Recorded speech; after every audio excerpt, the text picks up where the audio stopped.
Welcome to the Daily Allegory through Astrological Divination. Our magic motto of the day is I gave them a phantom to chase, and they led me directly to their darkness.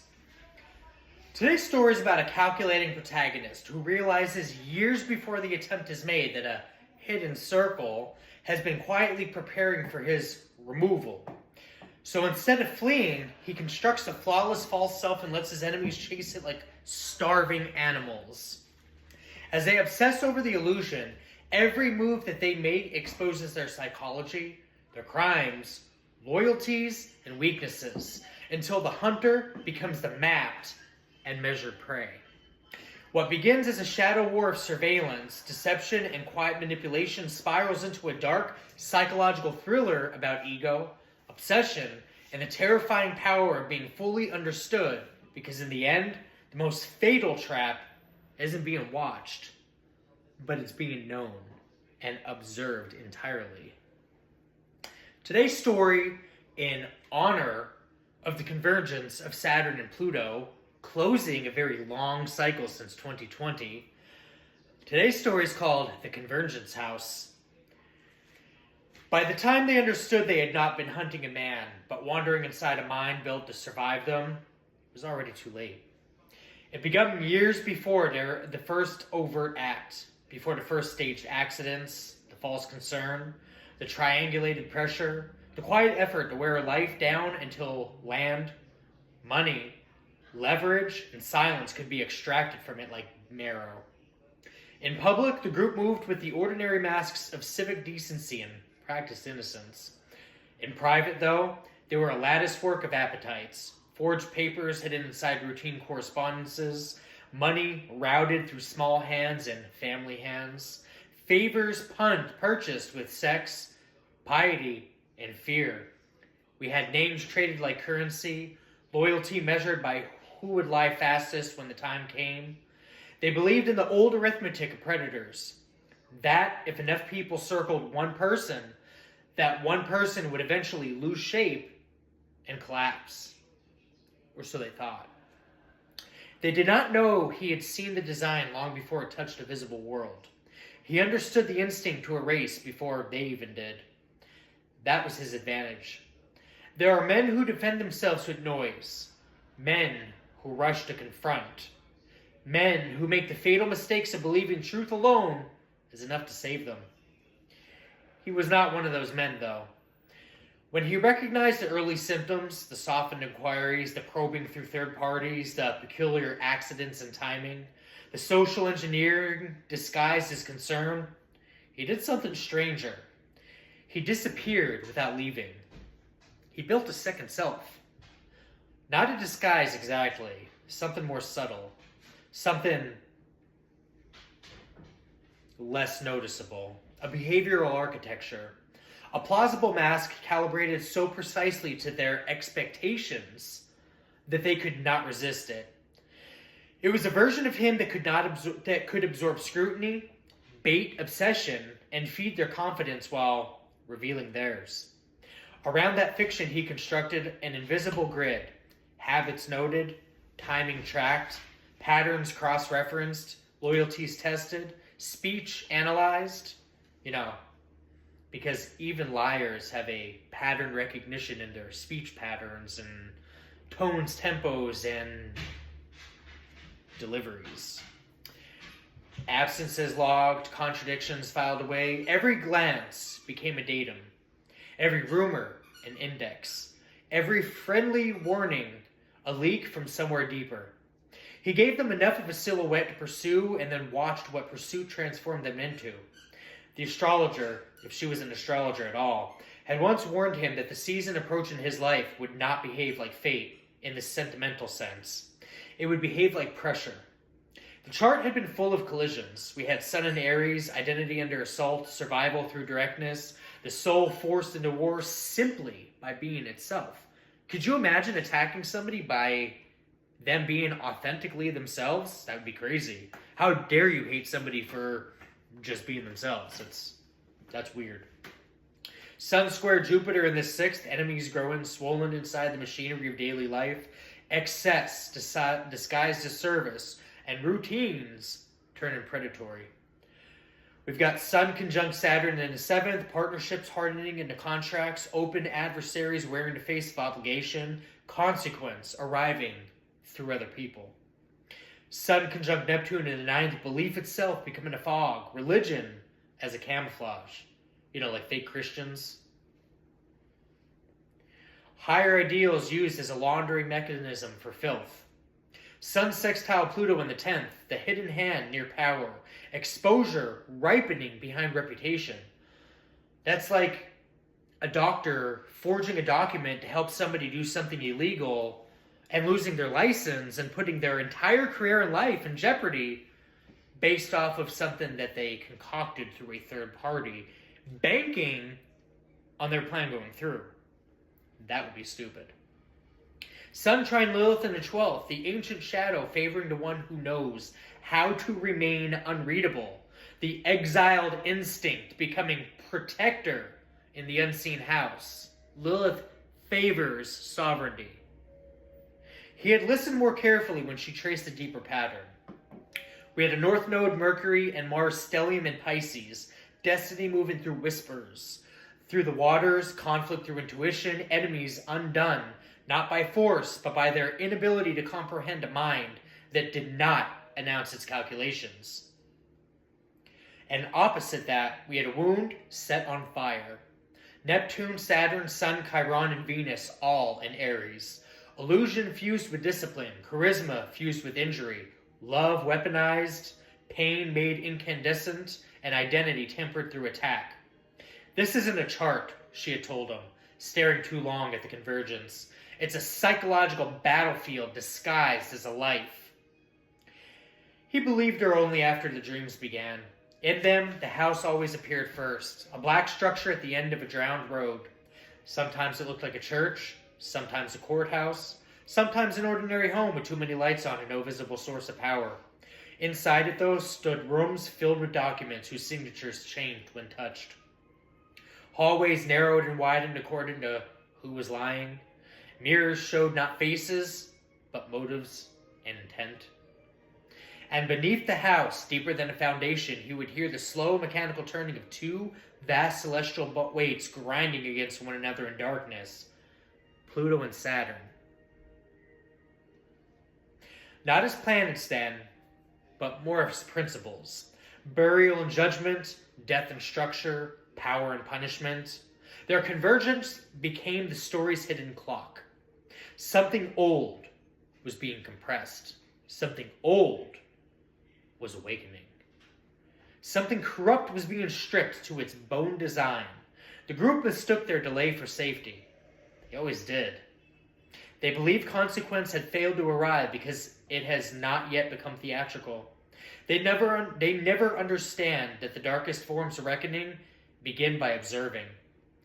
The pressure campaign intensified. Cars appeared when they should not have been. Errands acquired spectators. Stories surfaced in places that they had no right to travel. He could feel the choreography in it, the hope that stress would make him reckless, that isolation would make him unstable, that enough controlled irritations would fracture his judgment. There were whispers about illness, too, the sort of lie that only people steeped in rot think can save them, projecting their own contamination onto another body, another name, another life.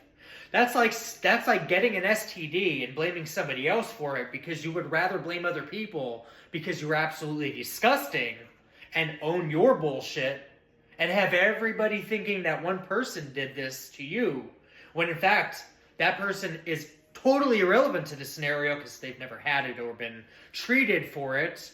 You're just an asshole and are all over the place.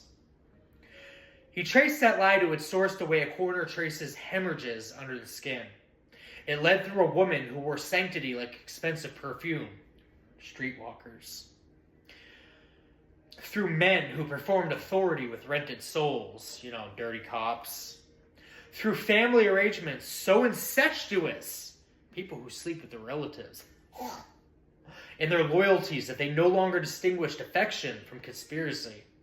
Still, though, he did not move outwardly. He remained stoic. That was what damaged them most. They needed reaction. Reactive abuse, very familiar with that. They needed fear, needed proof that their presence could alter the shape of his mind. But the more quietly he behaved, the more frantic they became. He had understood something essential about malignant groups. Obsession flatters itself as control, but obsession is only confession repeated with stamina. Given enough silence, people begin to project their entire interior landscape onto the thing that will not answer them. Soon, they were not stalking him so much as narrating themselves around him. Their errands became tells, their alliances grew desperate, petty frauds exposed larger scale frauds. You know, false charities that embezzle money and launder money. I wonder how that would look in the news. Insurance maneuvers led to forged dates. Religious fronts led to money paths. Stress level actors led upward into cleaner hands. Or so they thought. Every attempt to tighten the circle only made the geometry clearer. One by one, their profiles completed themselves, without the man even doing a thing, other than being his authentic self for a change. There was the one who needed an audience more than money. Boy, did she love attention. By any means necessary. And so, could always be baited through vanity. The one whose cruelty was really terror of irrelevance, the one who hid appetite behind scripture, the one who mistook being useful to powerful people for being protected by them. I imagine if push comes to shove, they would throw them under the bus and scapegoat them if the plan didn't go through. The one that could not stop watching, and this might pertain to a lot of people, therefore could not stop revealing where their gaze reported back. And at the center, or what passed for the center, there was the architect without imagination, the person who believed destruction was intelligent simply because it required coordination. He knew then that they had already lost, not because he had struck them, not because they had been arrested, disgraced, or publicly named, yet anyways. Those things belong to the hour story and would come in their time, and their time is coming. When time wants them, I should say. Divine timing is, not right on man time or what they perceive should be a appropriate time frame. But, Raider season is coming up. Their hidden system was no longer hidden because they had lost the more fatal reason. They had lost for a more fatal reason. They became legible. Their psychology had texture, sequence, weakness, and map points. Once that happens, the network ceases to be mythology. It becomes anatomy. Breathing, living, working mechanism, a system, if you will. Organized system. Their final turn came on an ordinary afternoon. Sunlight on glass, a traffic light hanging in the stale air, a phone vibrating once and then going silent. He stood in a parking lot and understood with terrible calm that the entire ordeal had never been about taking his assets or even removing him, though they had certainly wanted both. At its deepest level, it had been a metaphysical insult. The group could not endure that a single life might remain beyond their authorship. They wanted not only possession, but authorship. Not only access, but reality itself arranged around their appetite. That's why the lies had grown so elaborate. Why the stalking had taken on a ritual quality. Why the pressure had the atmosphere of ceremony rather than mere crime. It was an attack on sovereignty. And I imagine the sovereign being would be backed by unseen entities and forces that you probably wouldn't want to test. Because once you test them, you've already passed the point of no return. There's no coming back. At all. And this perhaps was what the chart had meant all along. Sun in Aries does not ask permission to exist. Neither do sovereign beings. They come back without permission, authentically, without hesitation, and they elevate endlessly. We have Saturn with the Sun in the 7th, teaches that the enemies formalize themselves through contracts and masks. Neptune with the Sun in the 9th reveals how belief, law, morality, and myth become laundering devices. Pluto touching the 10th buries corruption beneath status until timing is ripe enough to exhume it. Lilith in the 12th grants the hidden instincts that refuses domestication by fear. Fear is not a real thing if you eat it the right way and alchemize it and transmute it in the body and utilize that energy for something beneficial. And then we have Mercury, Mars, and the North Node in Pisces. They move like an undertow, soft-looking, but lethal and impossible to hold. And then the Aries stellium, Sun, Saturn, Neptune, Chiron, Venus. This marks the terrible beauty of a self forced to become both wound and weapon. It's like pushing something almost not human into a corner and forcing it to remember itself. It will attack back, but in the right form of power. Silent, precise, calculated, directed, and legal. Very legal. That evening, the dream house returned, though, for the last time. He walked through its rooms without hesitation. The documents lay still, the mirrors no longer changed. In the cellar, the two vast celestial forces had stopped grinding and now stood aligned, like judges at the end of a corridor. Pluto, Saturn, depth, sentence, power, and inevitability. He realized then that the convergence wasn't coming. It had already happened. Yesterday, as a matter of fact, the 28th.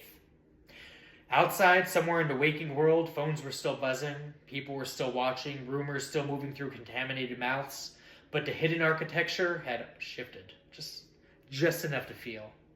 The group had spent years trying to maneuver him into exposure, never grasping that the most complete exposure in a story would be their own.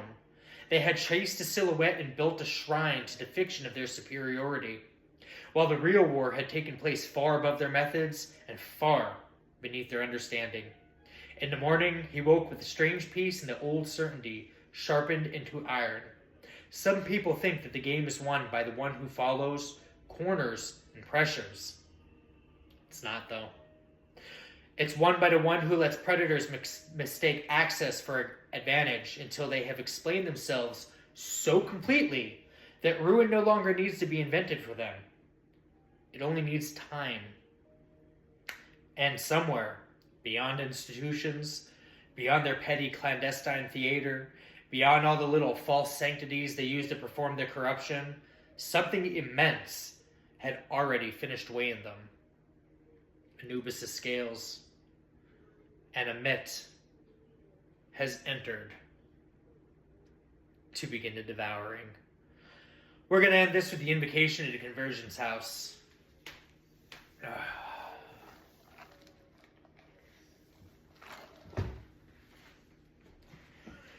By the iron face of Saturn, by the buried throne of Pluto, by the red flame of the Aryan sun that refuses erasure, I call the hidden architecture to awaken. Let the false rooms be opened. Let the painted doors reveal the walls behind them. Let every mask crack at the seam where intention leaks through. Let every whisper return to its speaker, carrying the weight of its own design. By Saturn in the 7th, judge the covenant of the traitor.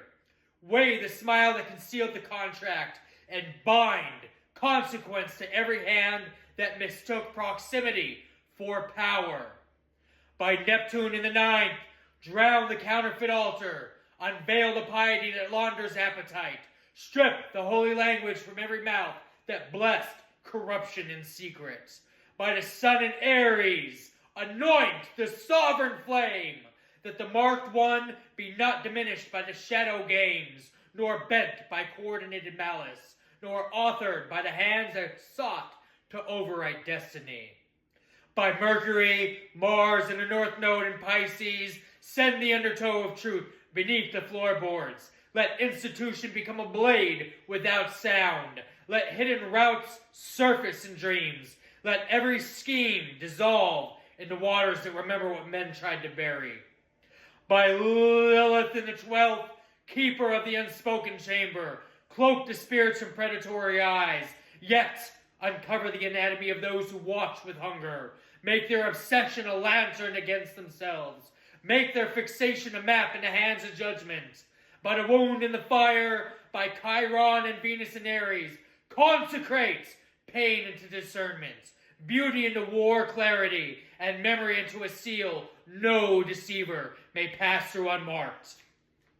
And now, by the celestial convergence of Pluto and Saturn, I call for the grave of illusion to open, and the sentence of structure to descend, not in haste, not in noise, but with the terrible precision of a law older than fear itself. Let what was hidden become legible. Let what was rehearsed in the darkness lose its script. Let the hunter behold the shape of its own snare. Let the counterfeit house collapse inward under the weight of its own design. I ask not for chaos, but for revelation. Not for vengeance without measure, but for exposure without escape. Not for borrowed wrath, but for the rightful reckoning. So let the corridors narrow around deceit. Let the documents name their true makers. Let the mirrors reflect motive instead of faces. Let the watchers feel the greater gaze upon them of Lord Almighty himself. And let no one, preserved by the unseen flame, walk untouched through the ruins of what sought to name itself master. By iron, by shadow, by fire, by the underworld gates, by the law beneath the lie. So let it be sealed, so let it be known. With the divine authority I contain, let us whisper these laws into law that underlies law. And so it is. I'll see you in the next one. Make good choices, guys.